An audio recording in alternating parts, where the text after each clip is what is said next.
السلام عليكم ورحمة الله وبركاته.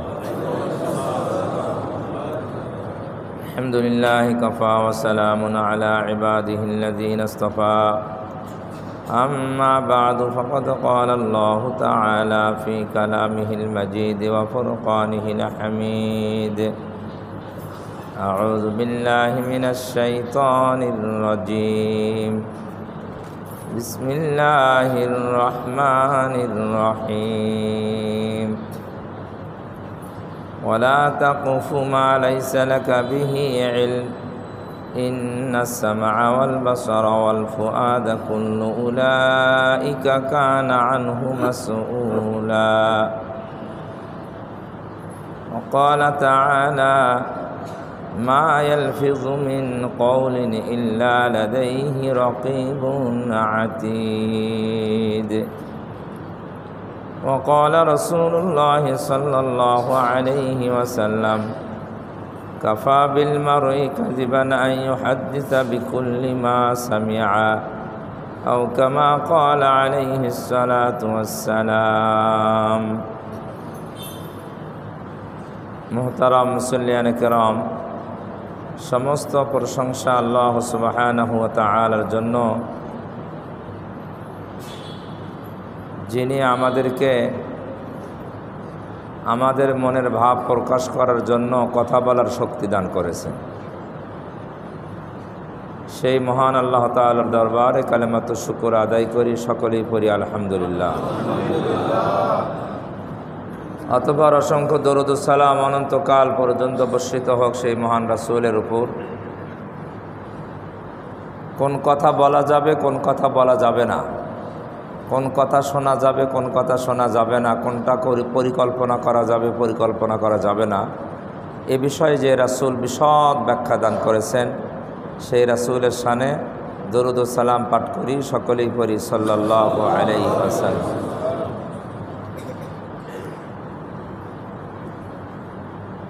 আল্লাহ সুবহানাহু ওয়া তাআলা মানুষকে কথা বলার যে শক্তি দিয়েছেন, এই কথা বলার জন্য কিছু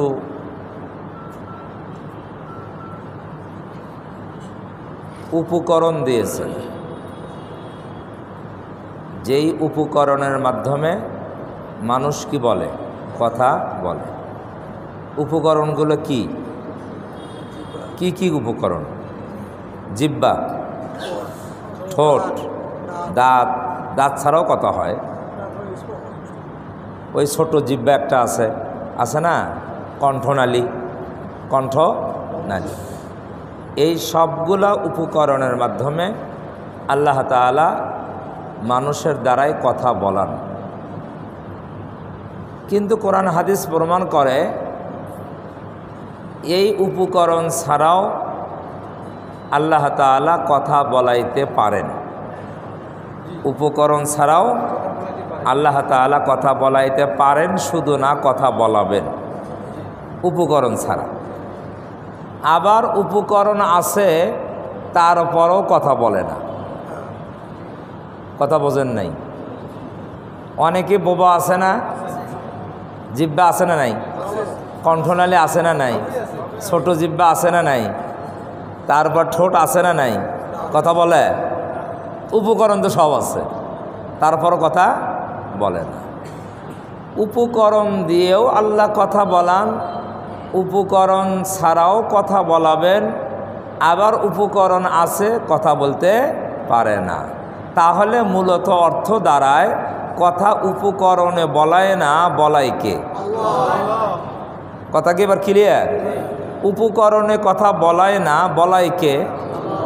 কোরআন শরীফে স্পষ্ট করে আল্লাহ তাআলা বলেছেন: আল ইয়াউমা নাখতিমু আলা আফওয়াহিহিম ওয়া তুকাল্লিমুনা আইদিহিম ওয়া তাশহাদু আরজুলুহুম বিমা কানু ইয়াকসিবুন।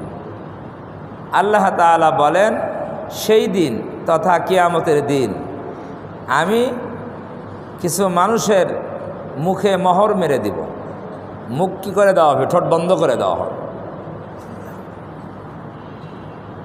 তুকাল্লিমুনা আইদিহিম, যাদের ঠোঁটগুলো মুখগুলো আমি বন্ধ করে দেব, তাদের হাত আমি আল্লাহর সাথে কথা বলবে। ওয়া তাশহাদু আরজুলুহুম বিমা কানু ইয়াকসিবুন, তাদের পা কি করেছে সেই বিষয়ে সাক্ষ্য দিবে। আচ্ছা বলেন, হাত আর পায়ের মধ্যে কথা বলার উপকরণ আছে? হাত পায়ে জিহ্বা আছে, ঠোঁট আছে, কণ্ঠনালী আছে? নাই। তাহলেও হাত পায়ে কথা বলবে, এটা আল্লাহর কোরআন বলছে। বলবে কি বলবে না? বলবে। তাহলে বোঝা যায় উপকরণে কথা বলায় না, কথা বলাই কে? আল্লাহ। অনেক বাচ্চা আছে, অনেক মানুষ আছে কথা বলে না, উপকরণ সব ঠিকঠাক কিন্তু কথা বলে না। আমরা বলি কি? বোবা, কথা বলে না। উপকরণ তো আছে, কথা বলে না কে? আল্লাহ বলায় না, আল্লাহ বলায় না। এইরকম যাদের সন্তান আদি আছে কথা বলে না, তারা অনেক ডাক্তারের কাছে, হুজুরের কাছে পরামর্শের জন্য যান। হুজুর আর ডাক্তার কিছুই করতে পারবে না, কোনো করার ক্ষমতা নাই। ক্ষমতা যার, তার কাছেই অনুরোধ করতে হবে, কায়ে মনে বাক্যে দোয়া করতে হবে তার কাছে, যার ক্ষমতা। কার ক্ষমতা আছে? দুঃখজনক হলেও সত্য, এই সত্য কথাটা আমাদের অধিকাংশ মানুষ আমরা বুঝি না। এই সত্য কথাটা অধিকাংশ মানুষ আমরা, যার শক্তি আছে পরিবর্তন করার, তার কাছেই যে বলতে হবে, এই কথাটা আমরা বুঝিও না, বলিও না। দৌড়াই ডাক্তারের কাছে, দৌড়াই কার কাছে? হুজুরের কাছে। হুজুর একটু পানি পরা দেন, তাবিজ দেন। আমার বাচ্চারা তো 5 বছর হলে কথা বলে না। বলে না? বলে না? বলে। আমি খুব আফসোস করি, আর তাদেরকে বলি ওই মালিকের কাছেই চান যে মালিক কথা বলাইতে পারে। কথা বুঝে আসছে না? আসে নাই? আল্লাহ তাআলা আমাদের বোঝার তৌফিক দান করে। তাহলে কথা বলার ক্ষমতা কে দিয়েছেন? দেওয়ার পরে আবার কেড়ে নিতে পারেন না? পারেন না? দিয়েছেন। বলতেছি, এই কথা কি আল্লাহ কেড়ে নিতে পারেন ক্ষমতা? এইরকম কারো ক্ষমতা কেড়ে নিয়েছেন এমন মানুষ কি পৃথিবীতে আছে?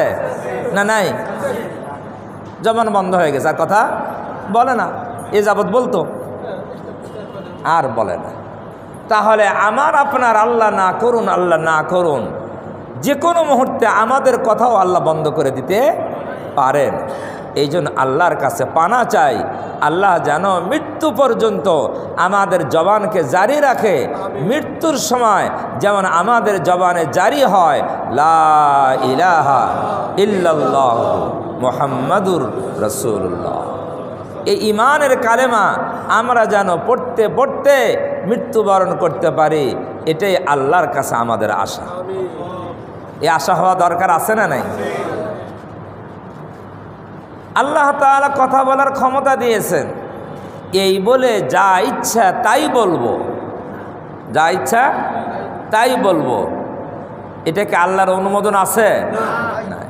যা ইচ্ছা তাই বলা যাবে না। আমাদের এই জবানকে নিয়ন্ত্রণ করতে হবে।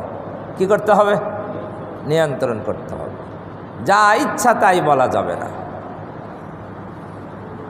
আমাদের সবচেয়ে বড় সমস্যা আমাদের জবান। বড় সমস্যা কোথায়? আমাদের জবান। আমরা জবান নিয়ন্ত্রণ করতে পারি না। যেটা বলা যাবে সেটাও বলি, যেটা বলা যাবে না তাও বলি। কথা ঠিক বললাম না? ঠিক বললাম। কিন্তু আমাদের হুঁশ নাই, যেটা বলা যাবে না, এই যে বললাম এটার জন্য আমাকে পাকড়াও করা হবে। এটা বলা যাবে না, তারপরও শক্তি দিয়ে বলতেছি, এই জন্য আমাকে পাকড়াও, গ্রেফতার করা হবে। এই ভয়, এই অনুভূতি আমাদের অন্তরে কাজ করে না। অথচ সব কথা বলা যাবে না, ইচ্ছা করলেই কথা বলা যাবে না। আমার এই জবানকে নিয়ন্ত্রণ করতে হবে। মনে করতে হবে এই জবান, এই নিয়ামত, কথা বলার ক্ষমতা তো আল্লাহ দিয়েছেন, কিন্তু যা ইচ্ছা তাই বলার ইখতিয়ার আমাকে দেওয়া হয়নি।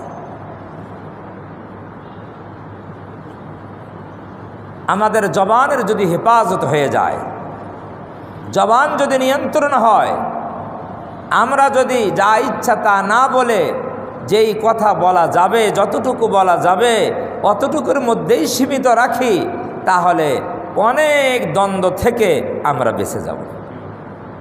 অনেক দ্বন্দ্ব থেকে বেঁচে যাব, অনেক সংঘর্ষ থেকে আমরা কি হয়ে যাব, যদি জবানকে কি করতে পারি, নিয়ন্ত্রণ করতে পারি। এই দ্বন্দ্ব বাজে তো জবানের কারণে। কিসের কারণে? জবানের কারণে। জবান নিয়ন্ত্রণ নাই, একজনের বিরুদ্ধে কি করে দিল, মিথ্যে একটা বলে দিল। শয়তান জায়গা তোর বিরুদ্ধে মিথ্যে বলছে, তুই চুপ করে আছিস, তুই এখন কিছু বলিস নাই, হ্যাঁ? ও যা বলছে তার ডবল বল। এই তো ডবল বলা শুরু হল। এখন একে যা শয়তান বলে, তুই তো বলছিস একটা, ও বলছে 10টা, তুই চুপ করে আছিস, দে মাথায় বাড়ি দে। তাহলে জবান নিয়ন্ত্রণ না হলে যা হয় আমাদের তাই হচ্ছে।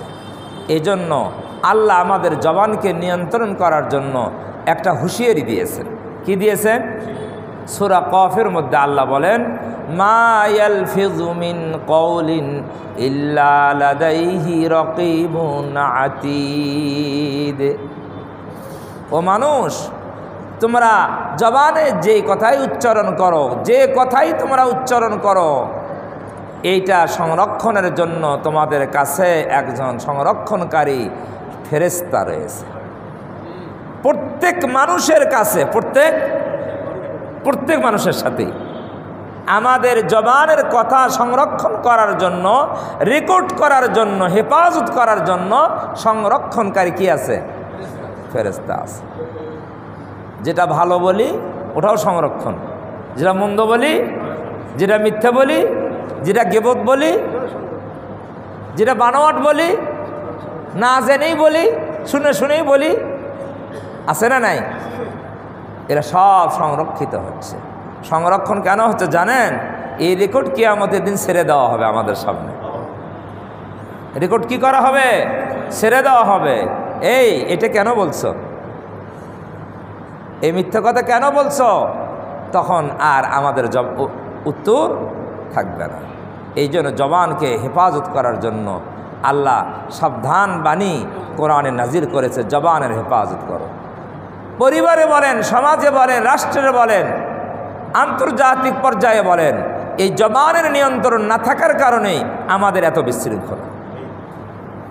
এত বিশৃঙ্খলা কেন? জবানের নিয়ন্ত্রণ নেই। যদি জবানের নিয়ন্ত্রণ থাকতো, আমার মনে হয় এই বিশৃঙ্খলা 100 ভাগের 90 ভাগও থাকতো না। 100 ভাগের 90 ভাগও থাকতো না, এই জবান যদি নিয়ন্ত্রণ হইতো। আমরা জবান নিয়ন্ত্রণ করি না। একজন লোক একটা ভুল কথা বলল, কি বলল? বলতে পারে, তার জ্ঞান কম, ভুল কথা বলতে পারে না, বলতে পারে।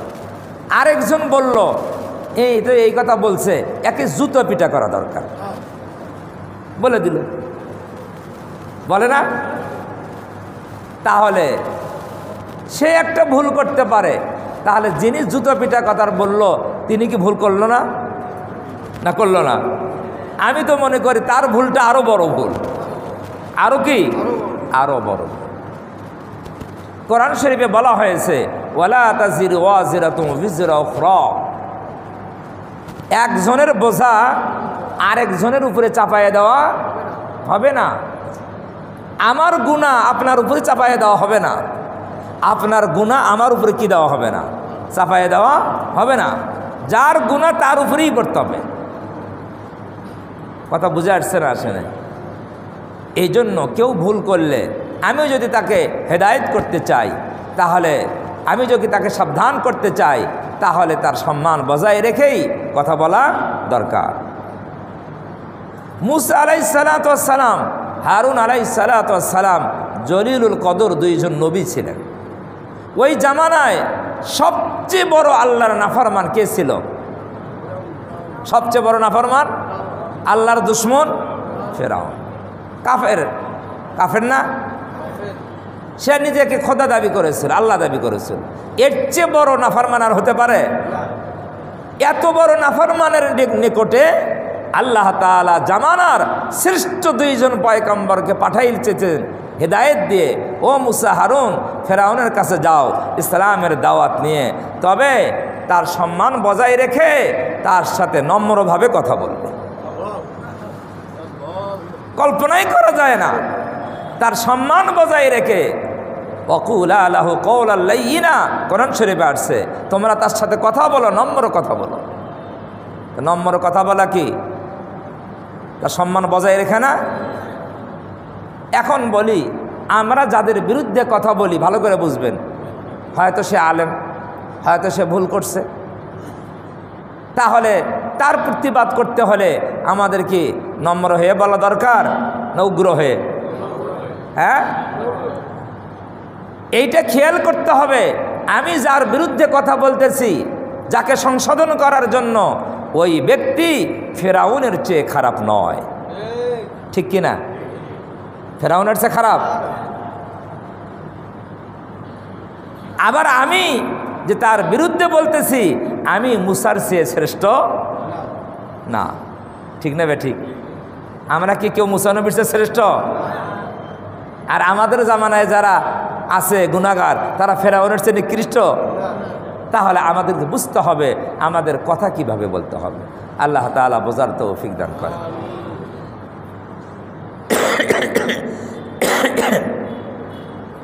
গত সময় আমি বলেছিলাম দ্বন্দ্বের কথা, দ্বন্দ্ব মনে আছে আপনাদের? পৃথিবীর শুরু থেকে আজ পর্যন্ত দ্বন্দ্ব চলে আসতেছে। দ্বন্দ্ব কিসের দ্বন্দ্ব? ভালো আর মন্দের দ্বন্দ্ব, হক বাতিলের দ্বন্দ্ব, সত্য মিথ্যার দ্বন্দ্ব, ইমান কুফুরের দ্বন্দ্ব, ইমান কুফুরের দ্বন্দ্ব, তারপরে ভুল বুঝাবুঝির দ্বন্দ্ব, তারপরে ক্ষমতা নিয়ে দ্বন্দ্ব, সম্পদ নিয়ে দ্বন্দ্ব, নারী নিয়ে দ্বন্দ্ব। এই তো বিভিন্ন প্রকারের দ্বন্দ্ব চলে আসতেছে। এই দ্বন্দ্বগুলোর সময় আমাদের জবানের হেফাজত করা দরকার, জবানকে নিয়ন্ত্রণ করার দরকার দ্বন্দ্বের সময়। বর্তমান সময়ে আমাদের দেশে রাজনৈতিকভাবে, এটা আগের থেকেও চলে আসতেছে, এখনও চলতেছে বেশ কিছু দ্বন্দ্ব। বেশ কিছু কি দ্বন্দ্ব? একটা দ্বন্দ্বের কথা বলি, রাজনৈতিক দ্বন্দ্ব। সংস্কার চলতেছে। কি চলতেছে? বিভিন্ন সেক্টরে কি চলতেছে? সংস্কার। এই সংস্কারের নামে যদি অসংস্কার হয় তার আরো জটিল। করতে চাইলো কি সংস্কার, হয়ে গেল কি অসংস্কার, আরো জটিল না? এই জন্য সংস্কার করতে হলেও দিন ইসলাম বুঝে সংস্কার করতে হবে। দিন ইসলাম বুঝেই কি করতে হবে? সংস্কার করতে হবে। সংস্কার করতে যায় হিংসা রাখা যাবে না, বিদ্বেষ রাখা যাবে না, বরং পুরা মানব জাতির কল্যাণের চিন্তা মাথায় রাখতে হবে। আমি যে সংস্কার করতেছি এর দ্বারাই যেন পুরা জাতির কল্যাণ হয়, পুরো জাতির কি হয়? কল্যাণ। মিথ্যা বলা কি জায়েজ আছে না হারাম? কোরআন শরীফে আছে, ওয়াজতানিবু কওলা যুর, ওয়াজতানিবু কওলা যুর, তোমরা মিথ্যা থেকে বিরত থাকো, মিথ্যা কথা বলো না। সমস্ত পাপের মূলে হলো কি? মিথ্যা। আমাদের বর্তমান রাজনীতিতে মিথ্যা তো কেউ বলে না, হ্যাঁ? আবার রাজনীতিবিদদের পক্ষ থেকে শোনা যায় এইরকম যে রাজনীতির কোনো কি নেই, শেষ নাই, সকালে এক কথা বিকালে এক কথা। এটার নামে কি? রাজনীতি। আমার কাছে দুঃখ লাগে, রাজনীতি মানে রাজার নীতি। যেই নীতিটা হবে সর্বশ্রেষ্ঠ নীতি, সেই নীতিকে বলা হবে কি? রাজনীতি। আর বর্তমানে রাজনীতি বলতে যেটা হলো যে সকালে এক কথা বিকালে এক কথা, আমাদের কথার কোনো ঠিক ঠিকানা নাই, এর নামে হচ্ছে কি? রাজনীতি। তাহলে এর চেয়ে বড় কলঙ্ক রাজনীতির ক্ষেত্রে আর কিছু আমি দেখি না। বড় কলঙ্ক রাজনীতির ক্ষেত্রে। এই যে রাজনীতি যারা করেন তারাও সাবধান হওয়া দরকার, তাদেরও সাবধান হওয়া দরকার। আমরা তো শ্রেষ্ঠ নীতির কথা বলতেছি, আমরা যে নীতি অনুযায়ী চলি আমাদের নীতিটা শ্রেষ্ঠ হওয়া দরকার। সকালে এক কথা বিকেলে এক কথা এরকম যেন না হয়। শত্রুর পক্ষে এতদিন শত্রুর পক্ষে আমি একেবারে গরম বক্তৃতা, শত্রুর পক্ষে একেবারে হ্যাং করেঙ্গে ত্যাং করেঙ্গে অনেক কথা। যদি শত্রুর পক্ষ থেকে পেছন দিয়ে একটু বান্ডিল দেওয়া হয়, কি দেওয়া হয়? বান্ডিল বোঝেন তো? বান্ডিল দেওয়া হয়, পরের দিনই কি হয় যায়? বক্তব্য কি একেবারে কি চেঞ্জ, আগের বক্তব্য আর নাই। এরকম আছে না নাই? হ্যাঁ, এর নাম রাজনীতি, এর নাম হলো স্বার্থনীতি। কি নীতি? স্বার্থনীতি। নিজের স্বার্থের জন্য সব করে, জাতির জন্য, কল্যাণের জন্য, মানবতার জন্য কিচ্ছু করে না। সাহাবায়ে কেরাম রাদিয়াল্লাহু তাআলা আনহুম নবীজি রাজনীতি করতেন না করতেন না? মদিনায় 10 বছর নবীজি রাজনীতি করছেন না করেন নাই? রাষ্ট্র পরিচালনা করছেন না করেন নাই? না করেন নাই? করছে। আমাদের মুসলমানের মধ্যে কিছু মানুষ আছে যে মৌলবীরা, হুজুররা আবার রাজনীতির কথা বলে, কে বলে না? অনেকেই বলে। হুজুররা থাকবে মসজিদে, হুজুররা থাকবে মাদ্রাসায়, খানকায় নামাজ বন্দিগি পড়বে, আমরা একটু মিলাদের দাওয়াত দিব, 10 টাকা দিব, ওই নিয়ে হুজুর চুপচাপ থাকবে। হুজুর আবার রাজনীতি কেন কন? এ কথা বলে না? বলে না? যারা ইসলামে রাজনীতি আছে, আল্লাহ রসুল রাজনীতি করছেন, এই কথা যারা মুসলমান দাবি করে অস্বীকার করে, তারা ইসলাম থেকে খারিজ হয়ে গিয়েছে, তারা মুসলমান থাকতে পারে না। কারণ যেই কাজ ইসলামের অঙ্গ, যেই কাজ রসুল করেছে, সেই কাজ যদি করে নামধারী মুসলমান অস্বীকার করে, সে মুসলমান থাকতে পারে? সে মুসলমান থাকতে পারে না। ইসলামের অঙ্গ রাজনীতি। রাসূলুল্লাহ সাল্লাল্লাহু আলাইহি সাল্লাম রাজনীতি করলেন, খোলাফায়ে রাশিদিন রাজনীতি করলেন, শত শত বছর ইসলামী খেলাফত চলল। রাজনীতির জন্য কোরআনে অসংখ্য আয়াত রয়েছে, হাদিসের বর্ণনা রয়েছে। তাহলে যদি রাজনীতি, যদি ইসলাম যদি অস্বীকার করে, সে মুসলমান থাকতে পারে না। রাজনীতি যারা ভালো মানুষ, তাদেরই রাজনীতি করা দরকার, তাদেরই রাজনীতি করা দরকার। কিন্তু এখন ভালো মানুষ ভয়তে আর কি করে না, রাজনীতি যায় না। কারণ ওখানে কি ভালো মানুষের খাওয়া নেই। এই হলো অবস্থা। আল্লাহ তাআলা আমাদের বোঝার তৌফিক দান করে। আমরা যেহেতু মিথ্যার রাজনীতি করি, অধিকাংশ মানুষ আমাদের রাজনীতির উপরে ধারণা করে সাহাবায়ে কেরামের রাজনীতির সমালোচনা আমরা করি। আমরা মনে করি তারাও এইভাবে কি করছে, আমাদের মতনই কি করছে, রাজনীতি করছে। এটা কল্পনাই করা যাবে না, এটা কল্পনা করা যাবে না। সাহাবায়ে কেরামের রাজনীতি ছিলেন পুত পবিত্র রাজনীতি। কি ছিল? পুত পবিত্র রাজনীতি। নিজের ক্ষমতা ধরে রাখার জন্য মানুষকে হত্যা করা, এই রাজনীতি সাহাবায়ে কেরাম করতেন না। বর্তমানে এমন রাজনীতি আছে না নাই? নিজের ক্ষমতা ধরে রাখার জন্য মানুষকে হত্যা করা, এমন রাজনীতি আছে না নাই? হ্যাঁ, আছে, আছে। ক্ষমতাকে টিকসই করার জন্য, যুগ যুগ ধরে ধরে রাখার জন্য কত মানুষ মরে মরুক, আমার ক্ষমতা ধরে রাখতে হবে, এইটা হলো এই মিথ্যার রাজনীতির একটা অংশ। কিন্তু সাহাবায়ে কেরামের রাজনীতি এমন ছিল না। তারা ইসলামের জন্য, আল্লাহর জন্য রাজনীতি করেছে, দেশ পরিচালনা করেছে। তার বহু নমুনা রয়েছে। একটা নমুনা বলি, হযরত উসমান রাদিয়াল্লাহু তাআলা আনহু। উসমান রাদিয়াল্লাহু তাআলা আনহু জিন্নুরাইন, উনি খলিফাতুল মুসলিমিন ছিলেন, তৃতীয় খলিফা ছিলেন। সর্বযুগেই তো ফিতনা ফাসাদ আছেই না নাই? হ্যাঁ, আছে। উসমান রাদিয়াল্লাহু তাআলা আনহুর যুগেও এরকম ফিতনা ফাসাদ মাথাচাড়া দিয়ে উঠেছিল। ফাসাদ করতে করতে এক পর্যায়ে তারা খলিফার বিরুদ্ধে কি শুরু করে দিল? আন্দোলন। খলিফার বিরুদ্ধে আন্দোলন। কি আন্দোলন? যে এই খলিফা সে নিজেদের লোকদেরকে চাকরি দেয়, নিজের লোককে কি দেয়? চাকরি দেয়, অন্য লোকের চাকরি দেয় না। অনেক অপবাদ শুরু করে দিল।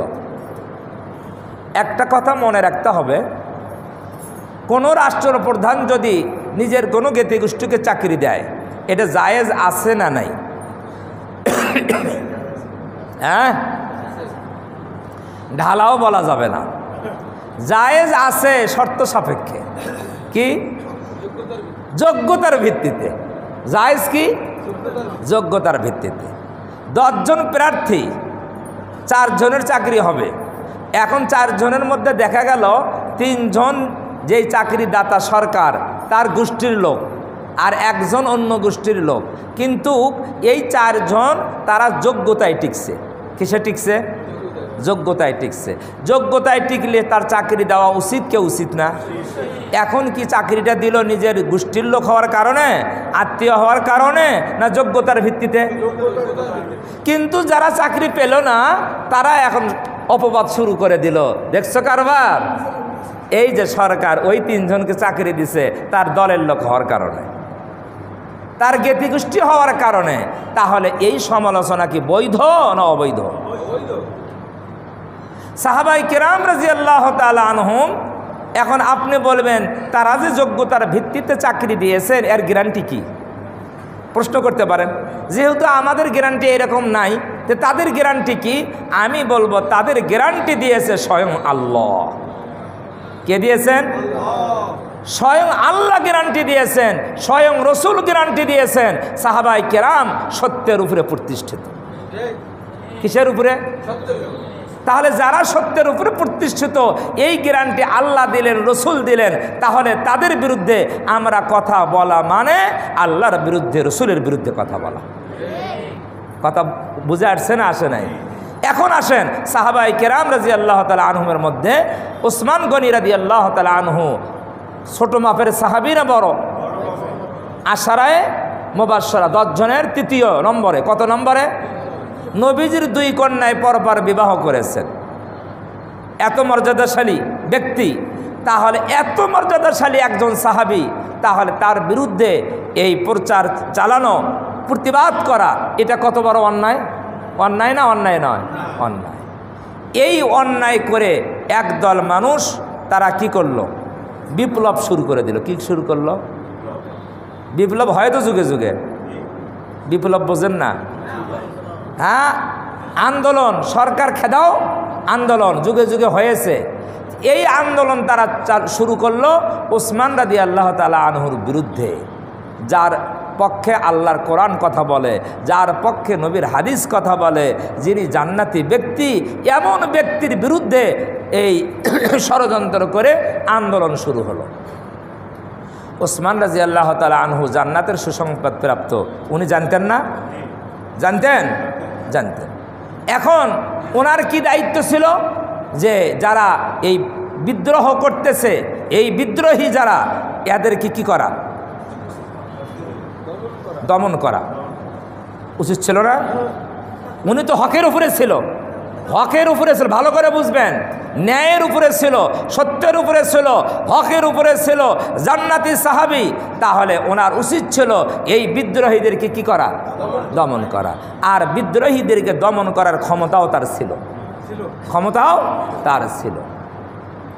হযরত আলী রাদিয়াল্লাহু তাআলা আনহু এসে খলিফাতুল মুসলিমিনকে বললেন, খলিফাতুল মুসলিমিন, আপনি অনুমতি দেন, আমরা এদেরকে কি করি? দমন করি, এদেরকে নিশ্চিহ্ন করে দেই। এরা আপনার বাসভবন ঘেরাও করে রাখছে, আমরা কি করে দেই? দমন করি।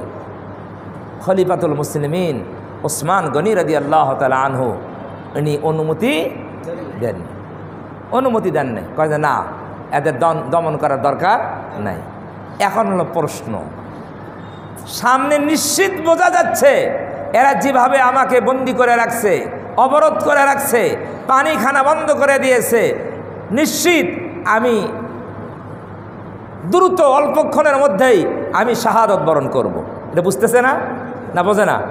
তারপরও দমন করার কি দিচ্ছে না? অনুমতি দিচ্ছে না। কেন? প্রশ্ন কি? এই প্রশ্নের উত্তর কি? এটার প্রশ্ন আসে না? আসে না? আসে। এই প্রশ্নের উত্তর উলামায়ে কেরাম দিয়েছেন।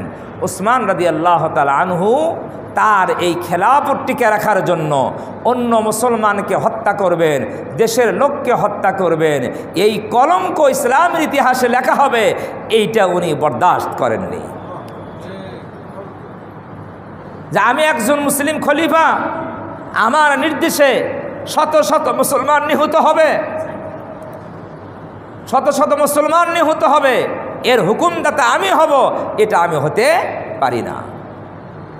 প্রয়োজনে আমার জীবন যাবে, প্রয়োজনে আমার জীবন যাবে, আমি শহীদ হয়ে যাব, তাও অন্য মুসলমানকে হত্যা করার অনুমতি হুকুম আমি দিতে পারি না। এখন বোঝেন তাহলে বর্তমান সরকারের অনুভূতি আর ওই খলিফাতুল মুসলিমিনের অনুভূতি কি এক? হ্যাঁ, আকাশ আর জমিনের পার্থক্য। নিজের খেলাফত যায় যাক, নিজের জীবন চলে যায় যাক, তারপরও আমি অন্য মানুষকে হত্যা করার হুকুম দিতে পারি না। এখানেই হলো পার্থক্য আমাদের মাঝে আর তাদের মাঝে। আমাদের অবস্থা কি? আমার গদি টিকা রাখার জন্য, আমার ক্ষমতা টিকা রাখার জন্য যত মানুষকে হত্যা করতে হয় করো, অর্ডার দিয়ে দিলাম। ঠিক না বে ঠিক? যত মানুষ হত্যা করতে হয় করো, অর্ডার দিয়ে দিলাম। কিন্তু আমাকে টিকে রাখতে হবে, আমার ক্ষমতা টিকে রাখতে হবে। এটা হলো আমাদের অবস্থা। আর সাহাবায়ে কেরামের রাজনীতি হলো, তাদের অবস্থা হলো আমার জীবন যায় যাক, আমার খেলাফত চলে যায় যাক, তারপরও একটা মানুষের হত্যা করার হুকুম আমি দিতে পারি না। কথা বুঝে আসছে না আসে নাই? আর আমরা এই বিবেক দিয়ে সাহাবায়ে কেরামের সমালোচনা করি। কার সমালোচনা করি? সাহাবায়ে কেরাম। তাহলে জবান আছে বলে এই কথা বলবো, বলা যাবে না। কোথায় বলা যাবে, কোথায় বলা যাবে না, একটা মাপকাঠি বলি। আমরা অনেকে ইতিহাস পড়ি কি পড়ি না? ইতিহাস পড়ে অনেক সিদ্ধান্ত দেই, অমুক ইতিহাসে এই কথা আছে, অমুক ইতিহাসে এই কথা আছে। বিশেষ করে সাহাবায়ে কেরামের ব্যাপারে, আলী রাদিয়াল্লাহু তাআলা আনহু, মুআবিয়া রাদিয়াল্লাহু তাআলা আনহুর ব্যাপারে যে সমস্ত ইতিহাস, হযরতে হুসাইন রাদিয়াল্লাহু তাআলা আনহু ইয়াজিদ সম্পর্কে যেই সমস্ত ইতিহাস, তারপরে উসমান রাদিয়াল্লাহু তাআলা আনহুর ব্যাপারে যেই সমস্ত ইতিহাস লেখা রয়েছে, এগুলা পড়ে আমরা মন্তব্য দেই। দেখা যায় এই মন্তব্য, আমাদের ইতিহাসের এই জ্ঞানগুলো পড়ে এত বিশ্বাস আমাদের অন্তরে জন্ম হয়েছে, যে বিশ্বাসের কারণে এমন কথা আমরা বলি যেই কথাগুলা হযরত মুআবিয়ার কি যায়, বিপক্ষে যায়। কার বিপক্ষে? যে মুআবিয়া অন্যায় করেছে, খারাপ কাজ করেছে। ওসমান তিনি ন্যায়ের উপরে ছিলেন না, আলী ন্যায়ের উপরে ছিলেন না, হুসাইন রাদিয়াল্লাহু তাআলা আনহু ন্যায়ের উপরে ছিলেন না। এইরকম বহু ইতিহাস আমাদের দেশে দুনিয়াতে আছে। এই সমস্ত ইতিহাস বিশ্বাস করে আমরা সাহাবায়ে কেরামের বিরুদ্ধে কথা বলি। আমি একটা মূলনীতি বলে আলোচনা শেষ করব। সেই মূলনীতিটা আপনাদের মনে রাখতে হবে, যে কোনো ইতিহাস, মানুষের রচনা করা ইতিহাস আপনি যখন পড়বেন, পড়ার পরে এই বিষয় নিয়ে কোরআন হাদিস আপনি চর্চা করবেন। কোরআন হাদিস কি করবেন? চর্চা করবেন। যদি এই ইতিহাসের এই বক্তব্য কোরআন হাদিসের সাথে মেলে, কি হয়? মিলে যায়, সাংঘর্ষিক না হয়, তাহলে এই ইতিহাসটা বিশ্বাস করতে পারেন।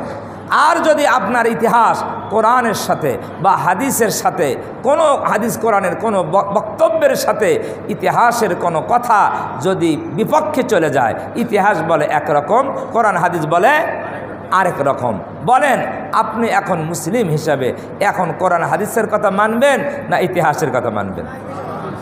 হ্যাঁ, এই সাধারণ একটা মূলনীতি। এটা কি সাধারণ মূলনীতি? কোরআনের বিপক্ষে যে ইতিহাস চলে যাবে, সহিহ হাদিসের বিপক্ষে যে ইতিহাস চলে যাবে, ওই ইতিহাস মানা যাবে না। কোরআনের দিকে ফিরে আসতে হবে, হাদিসের দিকে ফিরে আসতে হবে। দুঃখজনক হলো সত্য, আমরা অনেকেই আশেকে সাহাবা, আশেকে রাসূল, আশেকে হুসাইন বলে দাবি করে আমরা অনেক সময় দেখি সাহাবায়ে কেরামের বিরুদ্ধে যেই সমস্ত ইতিহাস লেখা হয়েছে, ওই ইতিহাসকে আমরা সত্য মনে করে কোরআন হাদিসের বিপক্ষ আমরা অবলম্বন করি। আমাদের হুঁশি নাই যে আমার এই বিশ্বাস ইসলামের বিপক্ষে চলে গিয়েছে, কোরআনের বিপক্ষে চলে গিয়েছে। কথা বুঝে আসছে না আসে নাই? যেই ইতিহাস মুআবিয়া রাদিয়াল্লাহু তাআলা আনহুর বিপক্ষে, এটা মিথ্যা ইতিহাস। কি ইতিহাস? মিথ্যা ইতিহাস। কেন? হাদিসে আল্লাহ রাসূল মুআবিয়ার ব্যাপারে দোয়া করছেন, নবীজি। কে দোয়া করছেন? কিভাবে? আল্লাহুম্মা জাআলহু হাদিয়াম মাহদিয়া, হে আল্লাহ মুআবিয়াকে হেদায়েত প্রাপ্ত বানান এবং হেদায়েত দাতা বানান। হেদায়েতের দাওয়াতকারী, হেদায়েত দিবে, হেদায়েতকারী বানান এবং হেদায়েত প্রাপ্ত বানান। এই দোয়া কার ব্যাপারে? মুআবিয়ার ব্যাপারে। আমরা যে এই মুআবিয়ার ব্যাপারে খারাপ উক্তি করতেছি, এই মুআবিয়ার ব্যাপারে আল্লাহ রসুলের এই দোয়া, আমার আপনার পক্ষ তো দোয়া আছে, এরকম ডাইরেক্ট আছে? ডাইরেক্ট নাই। আমার আপনার পক্ষে এরকম কোনো ডাইরেক্ট দোয়া নাই। আর মুআবিয়ার ব্যাপারে কি আছে? ডাইরেক্ট দোয়া আছে। কথা বোঝেন নাই? তাহলে সেই ব্যক্তিকে সমালোচনা করা যাবে? যাবে না। আলী রাদিয়াল্লাহু তাআলা আনহুর ব্যাপারে ডাইরেক্ট হাদিস আছে। ডাইরেক্ট কি আছে? কোরআন শরীফের আয়াত আছে। কি আয়াত? রাসূল সাল্লাল্লাহু আলাইহি সাল্লাম বলেছেন, আমি তোমাদের কাছে কিছু চাই না। কুল্লা আসআলুকুম আলাইহি আজরা, আমি তোমাদের কাছে কিছুই চাই না। আমি যে দ্বীনের দাওয়াত দেই, ইসলামের প্রচার করি, এদের কিছুই তোমাদের কাছে আমি বিনিময় চাই না। তবে আমার চাওয়া তোমাদের কাছে একটা, ইল্লাল মাওয়াদ্দাতা ফিল কুরবা, আমার যে কি আছে আহলে বায়েত রয়েছে, আমার যারা আত্মীয় স্বজন রয়েছে, তাদের মহব্বত তোমাদের কাছে চাই। এটা কোরআন শরীফের আয়াত। নবীজি বলতেছে, আমি তোমাদের কাছে কোনো বিনিময় চাই না, আমার আহলে বায়েত যারা রয়েছে, আমার আত্মীয় স্বজন যারা রয়েছে, তাদের মহব্বত আমি চাই। তার মানে নবীজি বুঝাইতে চাচ্ছেন, তোমরা আমার আহলে বায়েতকে কি করবে? মহব্বত করবা। এটা চাইছে আল্লাহ রসুল। আল্লাহ বলে দিয়েছেন রসুলকে, আপনি এইভাবে বলেন। তাহলে এত স্পষ্ট আয়াত থাকতে সাহাবায়ে কেরাম আলী রাদিয়াল্লাহু তাআলা আহলে বায়েত, হুসাইন রাদিয়াল্লাহু তাআলা আনহু আহলে বায়েত, তাদের বিপক্ষ অবলম্বন করা কি জায়েজ হবে? কোরআনের বিপক্ষে যায়, রসুলের বিপক্ষে যায়। এই জন্য জবান আছে বলেই যা ইচ্ছে তাই বলা যাবে না।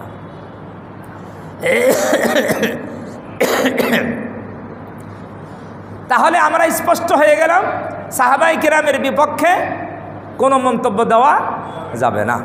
তাদের সকলের পক্ষে আল্লাহ তাআলা কোরআনের একাধিক আয়াত নাজিল করেছেন। আল্লাহ বলেছেন, রাদিয়াল্লাহু আনহুম ওয়া রাদু আন, আল্লাহ তাআলা সব সাহাবায়ে কেরামের উপরে রাজি, সাহাবারাও আল্লাহর উপরে সন্তুষ্ট।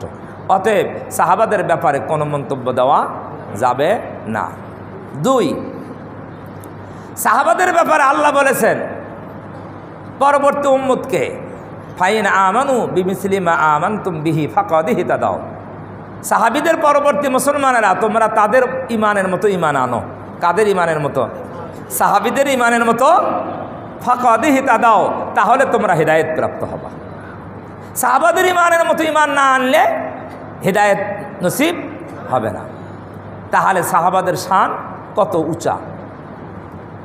এখন আসলে আরেকটা ঘটনা, হযরত হুসাইন রাদিয়াল্লাহু তাআলা আনহু ইয়াজিদের মধ্যে যে দ্বন্দ্ব, এই দ্বন্দ্বের ব্যাপারে আমরা তো এটা নিশ্চিত করে বলতে পারি, হুসাইন রাদিয়াল্লাহু তাআলা আনহু জান্নাতি সাহাবী, জান্নাতের যুবকদের সর্দার, নবীজির কলিজার টুকরা, একজন সাহাবী, বিশিষ্ট সাহাবী, হযরত আলী ফাতেমার পুত্র।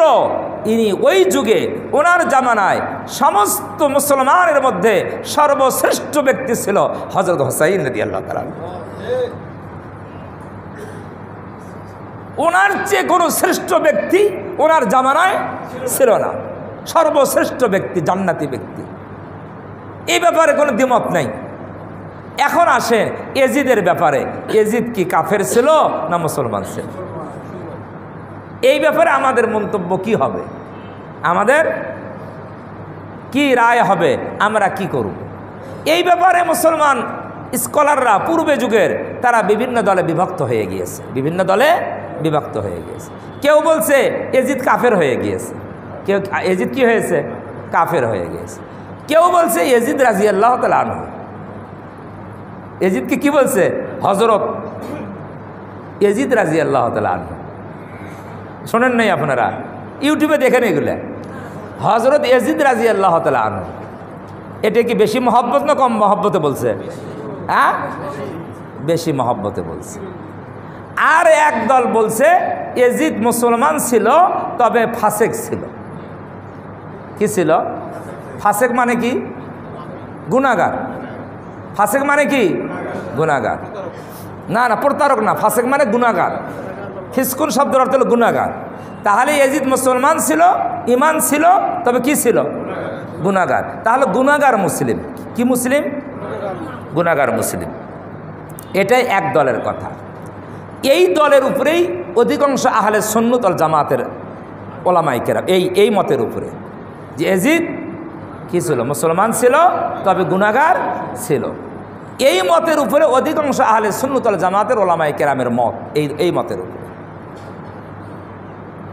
আমরা যারা এখানে আসি, বাহিরের লোক বাদ দিই, যারা মসজিদে উপস্থিত বর্তমানে, আমরা তো মুসলমান, আমরা তো মুমিন, ঠিক তো? ঠিক তো? আমাদের কিন্তু কোনো গুনাহ নাই। আছে? সবারই আছে? এই হুজুরের নাই? হ্যাঁ আছে। তাহলে আমরা কি মার্কা মুসলমান? আপনারা উত্তর দেন। আমরা কি প্রকার মুসলমান? আমরা মুসলমান, ইমান আছে না? ইমান না থাকলে নামাজ পড়তে আসতাম? ইমান আছে, তাহলে আমাদের গুনাহও আছে। তাহলে আমরা কি মুসলমান? সহজ কথা, আমরা গুনাহগার মুসলমান। এর মধ্যে কোনো দ্বিমত আছে? আমরা মুসলমান ইমানদার, তবে গুনাহগার ইমানদার, গুনাহগার মুসলমান, ঠিক আছে? এখন আসেন, ইয়াজিদের ব্যাপারে একটু আগে কি বললাম? মুসলমান কিন্তু গুনাহগার মুসলমান। তাহলে আমাদের মাঝে আর ইয়াজিদের মাঝে পার্থক্য কি? হ্যাঁ, কি পার্থক্য আছে? এই যুক্তিতে কোনো পার্থক্য নাই। আপনারা গবেষণা করে পার্থক্য বের করেন। সেও গুনাহগার মুসলমান, আমরাও কি গুনাহগার মুসলমান। তো একজন গুনাহগার মুসলমান হয়ে আরেকজন গুনাহগার মুসলমানের সমালোচনা করা, এটা কেমন? এটা বেমানান। এটা হলো ওই রকম যে চালুনি চেনেন না? চালনি, মুড়ি চালে, খই চালে। এখন এই চালনি সুইকে বলে তোর পাশার মধ্যে একটা ছিদ্র, সুইয়ের পাশায় ছিদ্র আছে না? আছে। এখন সুই কি বলে জানেন? যে আমার তো একটা ছিদ্র দেখে আমার সমালোচনা করিস, তোর কয়টা ছিদ্র? তাহলে চালনি সুইয়ের দোষারোপ করা ছিদ্র দেখে এটা যেমন বেমানান, আমরাও গুনাহগার মুসলমান হয়ে আরেকজন গুনাহগার মুসলমানের সমালোচনা করা, এটাও কি বেমানান। ইয়াজিদের সাথে আমাদের আরেকটা পার্থক্য আছে। কি আছে? আছে। সেই পার্থক্যটা হলো ইয়াজিদ একজন সাহাবীর ছেলে, হযরত মুআবিয়ার ছেলে না? তো মুআবিয়া তো একজন বিশিষ্ট সাহাবী, যাদের সমালোচনা করা যাবে না। তো এমন একজন সাহাবীর ছেলে হলো ইয়াজিদ। আমরা কোনো সাহাবীর ছেলে না, সাহাবীর ছেলে। আমাদের 5-6 পুরুষ আগে হিন্দু ছিল না খ্রিস্টান ছিল, কেউ বলতে পারবো না। বলতে পারবো 5 পুরুষ আগে, 4 পুরুষ আগেও অনেকেই বলতে পারবে না, 10 পুরুষ আগে তো কল্পনায় আসে না কি আসছিল। তাহলে ইয়াজিদের বাবা সাহাবী ছিল, আমাদের কারো বাবা সাহাবী ছিল না, ঠিক কি না? তাহলে গুনাহগার মুসলমান হওয়ার দিক দিয়ে আমরা ইয়াজিদ আর আমরা একই, ইয়াজিদের আমরা একই। কিন্তু আমাদের বাবা সাহাবী ছিল না, ইয়াজিদের বাবা কি ছিল? সাহাবী ছিল। এই জন্য ইয়াজিদ আমাদের চেয়ে উত্তম, আমাদের চেয়ে কি উত্তম। আবার ইয়াজিদ আমাদের চেয়ে অনুত্তম, নিকৃষ্ট আমাদের চেয়ে। কেন? সেটাই হলো বড় কারণ যে ইয়াজিদের খেলাফতকালে নবীজির কলিজার টুকরা হুসাইন রাদিয়াল্লাহু তাআলা আনহুকে শহীদ করা হয়েছে, তাই না? এইটাই হলো তার বড় দোষ। এটাই তার কি? সে হুকুম দে করে না দেব, কিন্তু তার খেলাফতকালে, তার শাসন আমলেই এই ঘটনাটা কি ঘটেছে। এই দিক দিয়ে আমরা ইয়াজিদকে কি মনে করি? মন্দ মনে করি। এখন একটা কথা শুরুতে বলেছিলাম, যার গুনার ভার তার উপরেই বর্তাবে, আরেকজনের উপরে বর্তাবে না। এখন ইয়াজিদ যদি অনেক বড় গুনাহগার হয়, ওই গুনার ভার কি আমাদের উপরে বর্তাবে? কার উপরে বর্তাবে? আর যেই মানুষটা মারা যায়, মারা যাওয়ার পরে তার যে জায়গা, সেই জায়গা তো সে চলেই গিয়েছে নাকি? তার জায়গা মানে হয় দোজক নয় জাহান্নাম, হয় জান্নাত নয় কি জাহান্নাম। এটাই তো দুইটাই তো জায়গা। তা তার যে জায়গা কোনটা আল্লাহই ভালো জানে, সেখানে তো সে চলেই গিয়েছে। এখন আমি মন্তব্য করে আমার জবানকে কেন আমি নষ্ট করি? এই যে জবানের নিয়ন্ত্রণ, জবানের হেফাজত, এই জন্য হাদিসে পাকের মধ্যে আসছে, নবীজি সাল্লাল্লাহু আলাইহি সাল্লাম বলেন, কাফা বিল মারই কাযিবান আন ইউহাদ্দিসা বিকুল্লি মা সামিআ। কোনো ব্যক্তি মিথ্যাবাদী হওয়ার জন্য যথেষ্ট, সে যা শোনে যাচাই বাছাই সারা তাই বলে। যা শোনে কোনো যাচাই বাছাই করে না, না করে তাই বলতে থাকে, মিথ্যাবাদী হওয়ার জন্য কি যথেষ্ট। এই জন্য কোনো কথা ইতিহাসের মাধ্যমে হোক, ইউটিউবের মাধ্যমে হোক, মানুষের মাধ্যমে হোক, যে কোনো মাধ্যমে হোক, কোনো কথা কারো বিপক্ষে যদি আমরা শুনি, সাথে সাথে যাচাই বাছাই ছাড়া কোনো রকমের মন্তব্য দেওয়া ঠিক হবে না। এই জন্য উম্মতের মধ্যে একটা দল ছিল, সাহাবীদের মধ্যেও একটা দল ছিল, এই কোন্দলন, এই মারামারি, এই দলাদলির মধ্যে তারা কোনো পক্ষ অবলম্বন করে নাই, না করে তারা নীরবতা অবলম্বন করেছিল। তারা জবান বন্ধ রেখেছিল, তারা জবান খোলে নাই, তারা পক্ষেও বলে নাই, বিপক্ষেও বলে নাই। তারা বলছে আমরা চুপ থাকব, কারণ আমরা যদি পক্ষে বলি, এটা যদি তার কোরআন হাদিসের বিপক্ষে যায়, তাহলে আমরা ধরা খেয়ে যাব। আর যদি আমরা তার বিপক্ষে বলি, এটা যদি ইসলামের বিপক্ষে যায়, তাহলেও আমরা ধরা খেয়ে যাব। কারণ কোরআন শরীফে বলা হয়েছে, ইন্না সামআ ওয়াল বাসরা ওয়াল ফুআদা কুল্লু উলাইকা কানা আনহু মাসউলা। তোমরা জেনে রাখো, নিশ্চয় তোমাদের কান, চক্ষু এবং অন্তরকে প্রত্যেকটাকেই কিয়ামতের দিন জিজ্ঞাসা করা হবে। কানকেও জিজ্ঞাসা করা হবে, চোখকেও জিজ্ঞাসা করা হবে, অন্তরকেও জিজ্ঞাসা করা হবে। অন্তরে কি তুমি বুঝেছিলে? ভালো বিশ্বাস করেছিলে না মন্দ বিশ্বাস করেছিলে? ভালো কল্পনা করেছিলে না মন্দ কল্পনা করেছিলে? চোখ দিয়ে ভালো দেখছিলে না মন্দ দেখছিলে? কান দিয়ে ভালো শুনছিলে না মন্দ শুনছিলে? এইগুলা জিজ্ঞাসা করা হবে। এই জন্য একদল তারা এই বিপদ থেকে বাঁচার জন্য তারা সবসময় কি থাকতেন? চুপ থাকতেন। এক সাহাবীর ঘটনা তো আছে, উনি ওনার তরবারিকে ভেঙে ফেললেন। তরবারিকে কি করলেন? ভেঙে ফেললেন। এবং ওনার তীরকে উনি ভেঙে ফেললেন। ভেঙে ফেলে উনি লোকালয় থেকে অনেক দূরে মরুভূমিতে গিয়ে উনি একটা তাঁবু খাটাইলেন। তাঁবু খাটায়ে সেখানে বসবাস শুরু করলেন। বললেন, আমি এই গ্যাঞ্জামের মধ্যে থাকবো না। এই জন্য আমাদেরকে সাবধান হতে হবে। যেহেতু কোরআন বারবার বিভিন্ন জায়গায় বলতেছে জবানের হেফাজতের জন্য, এই জবানের কারণেই মানুষ অধিকাংশ গুনাহ করে থাকে। আল্লাহ তাআলা আমাদের সকলকে আমাদের জবানকে হেফাজত করার তৌফিক দান করেন। সবাই বলে আমিন। কাবুল রাজমা।